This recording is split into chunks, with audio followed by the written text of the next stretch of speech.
Tonight, on First at 9 this Saturday, the 11th of October 2025. Fiduciary vow. Investment secure in the hands of the government, vows the president. Power struggle. CEB Engineers Union hold discussions with Minister on proposed restructuring efforts. PUCSL to announce its final decision on electricity tariffs this month. Escalating tensions. US President Donald Trump vows new tariffs on Chinese imports from the 1st of November. Under review.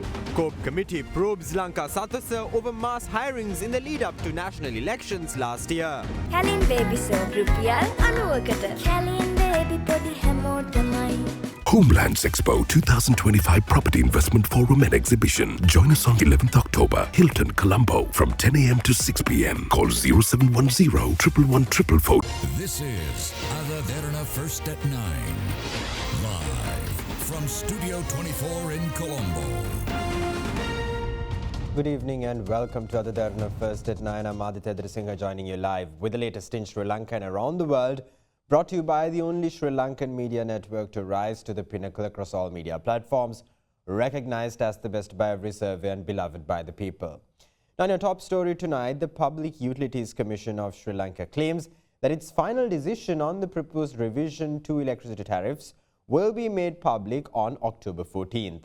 Meanwhile, the Ceylon Electricity Board Engineers Association, currently engaging in an escalated work-to-rule union action, met with Minister of Energy Kumara Jayakudi today. On September 4th, trade unions representing employees of the Ceylon Electricity Board launched union action opposing the government's proposed restructuring of the state-run power utility. Earlier this month, the CEB Engineers Union had declared that it will escalate its union action to the non-cooperation stage, targeting senior officials of the Ministry of Energy.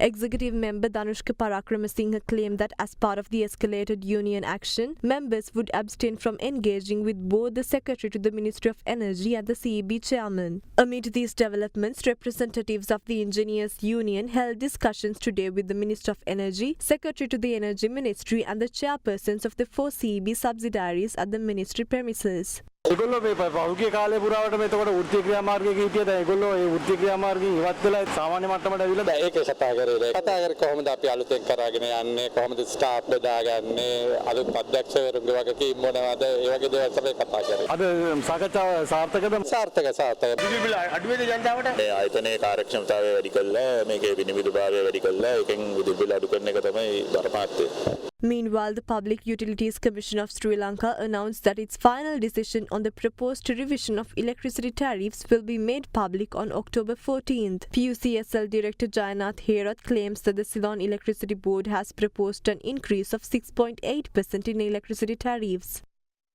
හොඳම phone එකක් ගන්න. ළඟම අපාන්ස් එකට යන්න. The World Education Fair 2025's entrance free. Register now. Now, opposition leader Sajith Premadasa called on all members of the Samagi Jana Balawegaya to take to the streets and express discontent over the government's purported decision to hike electricity tariffs. Premadasa went on to stress that the SJB, along with its broader political alliance, are the only political alternatives capable of tackling Sri Lanka's persistent issues. The DS Senanayaka Political Academy, an educational venture of the Samagi Jana Balawegaya, was inaugurated at the party headquarters today under the patronage of opposition leader Sajith Premadasa. The event also featured a seminar for local government councillors of the Samagi Vanitha Balawegaya. Few of our MPs are willing to relinquish their seats in Parliament to contest the provincial council election. They are willing to make sacrifices to ensure that the SJB wins provincial councils. They want to make our party victorious. Such sacrifices are rarely made by opposition MPs. These sacrifices are made to pave the way towards an SJB government and presidency. We also hear that the government intends to hike electricity tariffs in the near future. I hope that does not happen. However, if the government in fact raises tariffs, all members of the SJB must take to the streets and launch a democratic struggle against that decision. Let's lead the fight to bolster the rights of all 22 million Sri Lankans. Keep in mind that the only alternative to all persistent issues is the Samagi Jana Balawegaya and its broader political alliance. Now, President Anura Dissanayake affirms that the government has created a secure and reliable environment for investments, noting that irregularities which persisted under previous administrations have been effectively addressed. Addressing a delegation of U.S. business representatives visiting the country, the president stated that the current administration is drafting an Investment Protection Act to formalize its commitment to investor security. A delegation of U.S. business representatives visiting the country to study Sri Lanka's investment opportunities, business environment and legal framework called on President Anura Dissanayake at the Presidential Secretariat this morning. During the meeting, the President emphasized that the security of investors and investments coming into the country has been ensured under the current government. President Dissanayake asserted that a secure environment for investments has now been established in Sri Lanka, highlighting that the irregularities that prevailed under previous administrations have been rectified. The current government, he said, is formulating new laws within a democratic framework to ensure transparency and stability in the investment process. President Dissanayake further affirmed that attracting foreign investment remains a top priority of the government and added that measures are being taken to guarantee investor protection, expand investment opportunities and facilitate investor operations. The president noted that steps are underway to introduce an Investment Protection Act to reinforce this commitment. He also stated that the government is working towards building national unity beyond divisions of ethnicity and religion, creating an efficient public service, maintaining transparent diplomatic relations, and overcoming technological barriers through digitization, all aimed at strengthening the country's investment climate. Now, Prime Minister Dr. Haruni Amarasuri assures that the impending education reforms will grant students the opportunity to immerse themselves in aesthetics rather than restricting aesthetics as a conventional subject in school. The Prime Minister made these remarks while attending a ceremony in Hambantota. The Southern Renaissance Art Festival, organized by the Ministry of Cultural and Art Affairs of the Southern Province, commenced yesterday at the Hambantota Beach Park. The final day of the festival, featuring art exhibitions, short films, stage plays and numerous creative stalls, commenced this morning under the patronage of Prime Minister Dr. Haruni Amarasuri.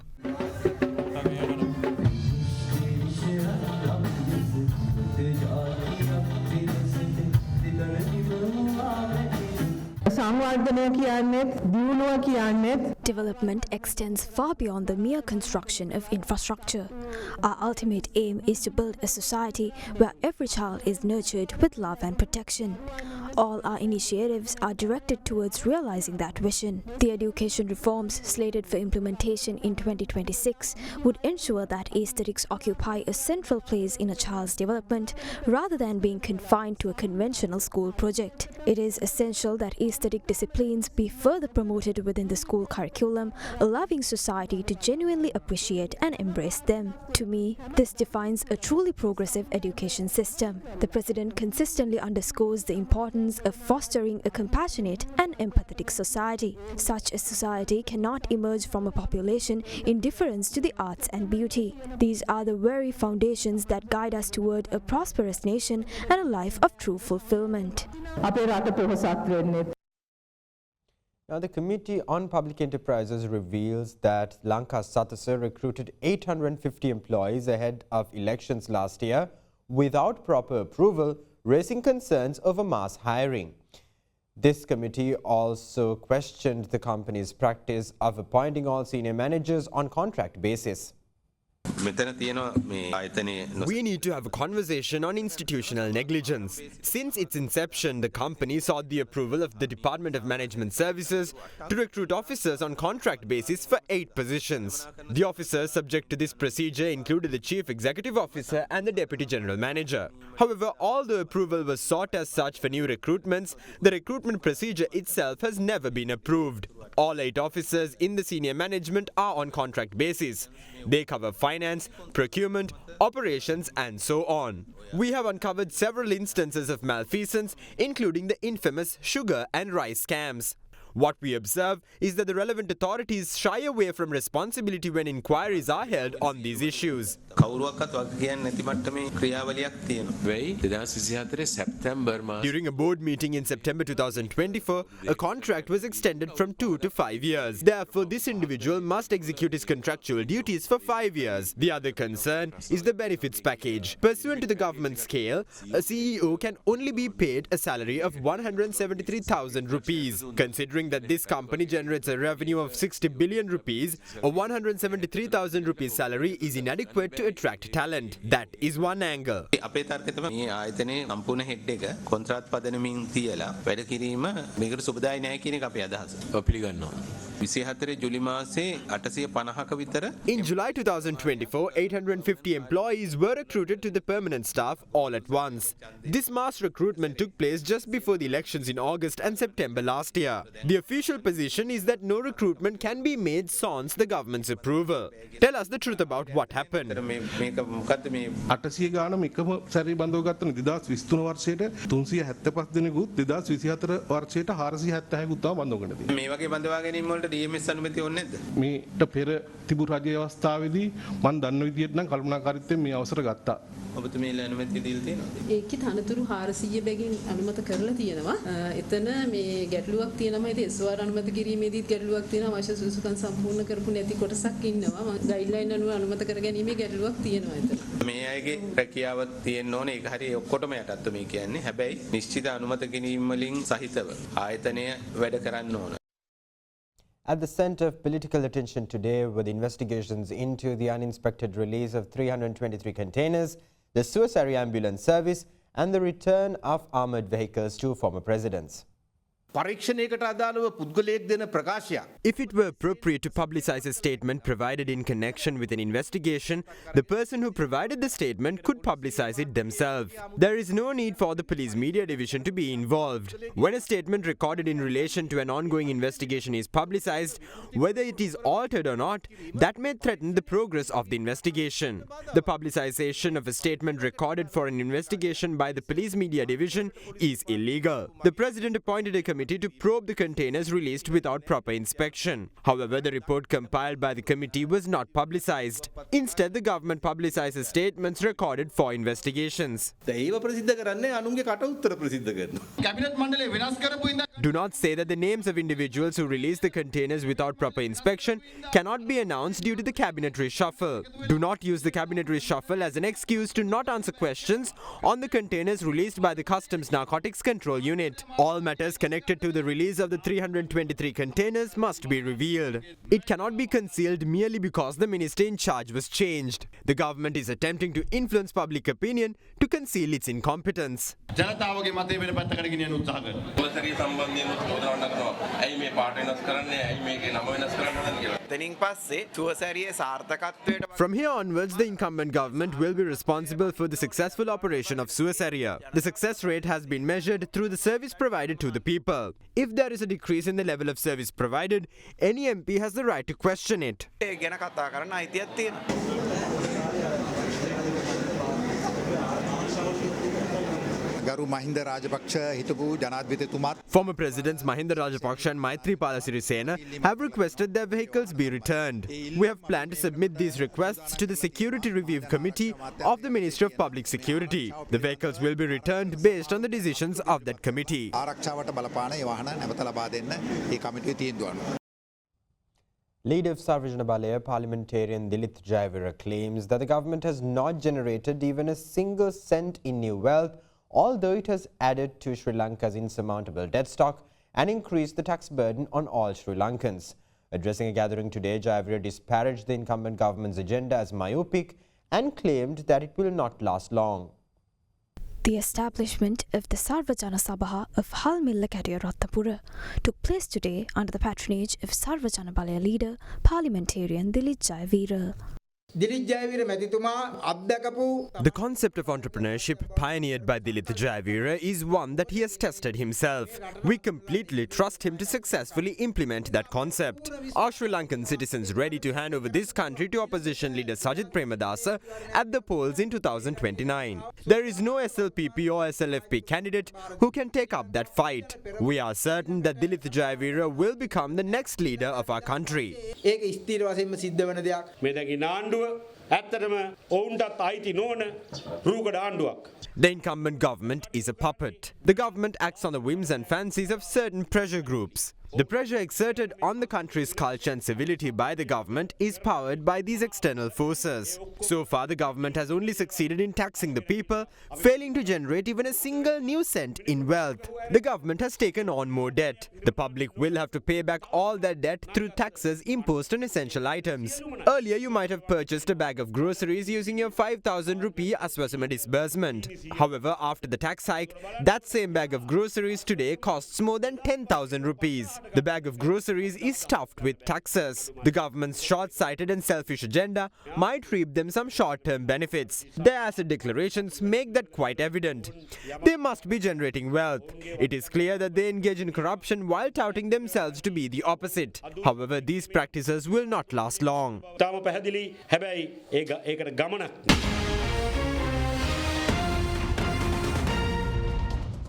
Welcome back. Now in more political news, Field Marshal Sarath Fonseca claims his recent remarks regarding former President Mahinda Rajapaksa have been misunderstood. Speaking at a press briefing today in Colombo, he further claims that the Criminal Investigation Department has uncovered information regarding the death of late journalist Lasantha Wickramatunge. I was engaging in a friendly conversation with Basil Rajapaksa, saying that we did something like this in 2005, where the LTTE promised to stop the Tamil community from voting according to our request. We asked them what we could do in return, and they said that they wanted $2 million to pay for the DVORA class fast patrol boats for their Sea Tigers, which were available in Malaysia. We assured them that there was no issue and we would provide it immediately. That's what Derana is also talking about. However, he says that the incident took place at his office. Basil Rajapaksa told me that a neighboring country provided us $2 million for the election. I will not reveal the country. It's usual for every political party to receive money. When I was contesting the presidential election, I also received donation. Basil told me that he took all of that money and gave it to Velupille Prabhakaran in Kilinochchi. If they provided $2 million to buy patrol boats to attack the Sri Lankan Navy, isn't he a traitor? During the speech I made in Mathura, I said that in another country, legal action will be immediately taken against a person for such an action and that they would be sentenced to death. I said that would be the consequence for such a deed in another country. I did not say that Mahinda Rajapaksa should be executed. However, political henchmen took it another way and started to make panic statements. This government is against corruption. They try to work according to the law. Therefore, they must take legal action against this incident. An attorney spoke, calling himself spokesperson for Mahinda Rajapaksa. They said that I killed Lasantha Wickramatunge. All details about that incident were uncovered by CID Director SSP Shania Besegara. These officials know that I was not involved in intelligence operations in Colombo. I was in charge of the war operation in the northern and northeastern provinces. There were no intelligence operations. However, soldiers in uniform were on duty in Colombo. I looked after those soldiers and fulfilled their needs. Shania Besegara knows about all of these details.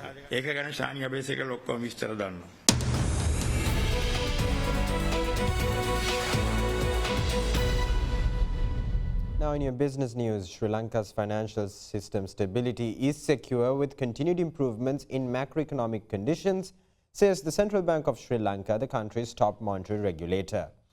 Through the Financial Stability Report for 2025, the Central Bank highlights that credit to both household and institutional sectors reported an expansion during the first half of 2025 and attributes the expansion to lower market interest rates and improvement in macroeconomic conditions. Through the Central Bank's Financial Stability Review for the year 2025, the monetary regulator notes that amidst improvement in domestic macrofinancial conditions, credit granted by financial institutions, particularly to the private sector, increased during the period under review. The improvement was supported by the easing pressure on balance sheets of households and firms, with the expansion in economic output and subdued price levels. The central bank notes that credit to both household and institutional sectors reported an expansion during the first half of 2025, supported by lower market interest rates and improvement in macroeconomic conditions. Credit to the household sector reported a notable uptick compared to the modest growth during the corresponding period of 2024. While the banking sector continued to be the main source of formal funding for the household sector, the share of funding from the non-bank financial institutions or NBFIs increased, particularly with the removal of restrictions on vehicle imports. The central bank notes that the institutional sector also reported strong credit growth during the period and that the banking sector accounted for a significant portion of credit to the sector. Credit quality, as reflected by the time-bound non-performing loans ratio, depicted a gradual improvement from the second quarter of 2024. In its outlook for the country's financial sector, the monetary regulator asserts that the momentum in macroeconomic recovery, along with ongoing fiscal consolidation, is expected to improve the stability of the financial sector. Amidst the uptick in domestic output, low levels of inflation and interest rates, along with fiscal consolidation measures, expansion in credit granted by financial institutions is expected to persist, particularly with continued private sector lending.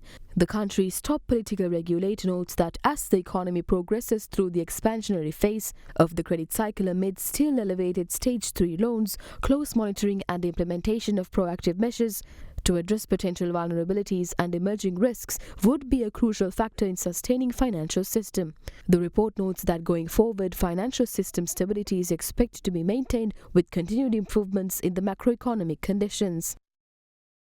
Now in your international business news, President Donald Trump says the United States will impose new 100% tariffs on Chinese imports starting November 1st. President Trump's attempt to revive the trade war between the two nations comes in response to China's decision to impose strict regulations on its mineral exports.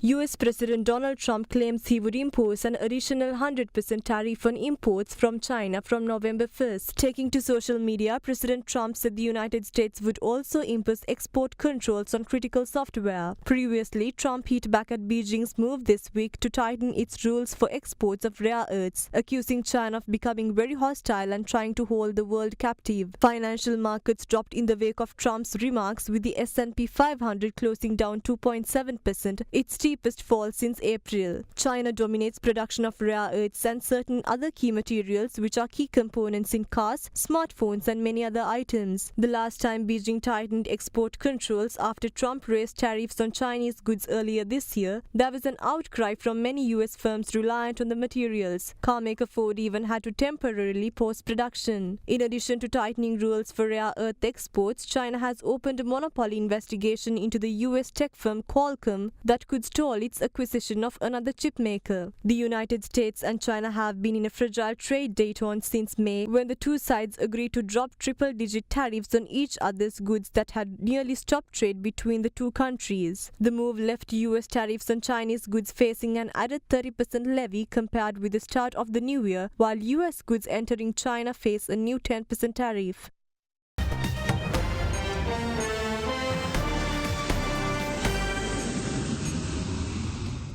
Welcome back. Now in your world news, 19 people have been reported missing in the aftermath of a blast at a military explosives manufacturing facility in Tennessee, the United States, yesterday.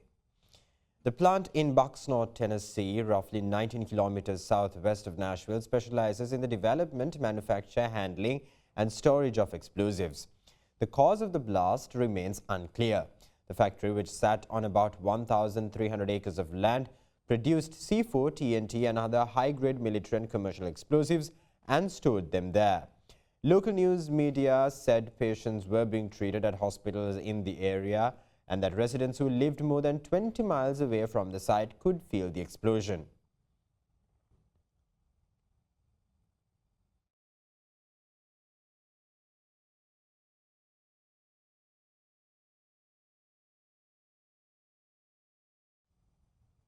French President Emmanuel Macron reappointed Sébastien Lecornu as Prime Minister yesterday, just days after he quit the job, a move that enraged some of the president's fiercest political opponents who pledged to vote out the new government.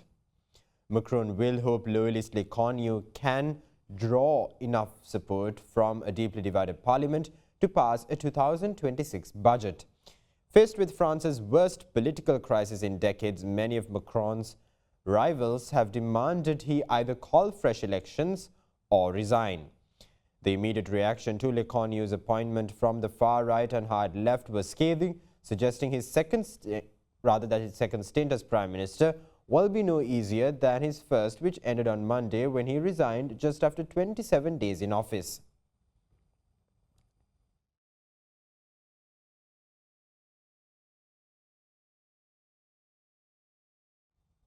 Venezuelan opposition leader Maria Corina Machado won the 2025 Nobel Peace Prize yesterday for fighting dictatorship in the country and dedicated the award in part to US President Donald Trump, who has repeatedly insisted that he deserved the award.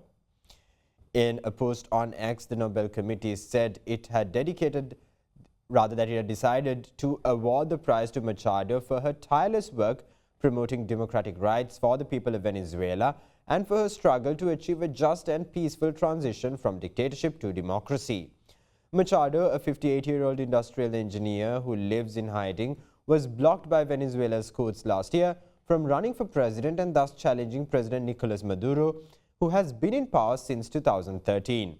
Machado said in an X post that she dedicates the award to the suffering of the people of Venezuela and to President Trump for his decisive support. Trump is a fierce critic of Maduro, and the US is one of a number of countries that does not recognize its government's legitimacy.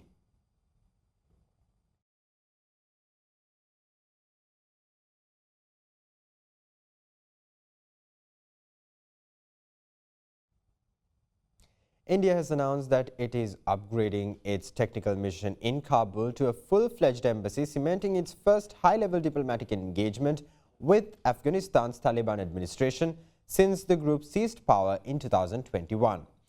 Indian External Affairs Minister S. Jaishankar yesterday revealed the decision following talks with his Afghan counterpart Amir Khan Muttaqi in New Delhi. The Afghan Foreign Minister arrived in New Delhi on Thursday after the United Nations Security Council Committee granted him a temporary travel exemption. The move reopens the embassy that was closed in 2021 following the withdrawal of US-led NATO forces. While some dozen countries including China, Russia, Iran, Pakistan and Turkey have embassies operating in Kabul, only Moscow has formally recognized the Taliban government.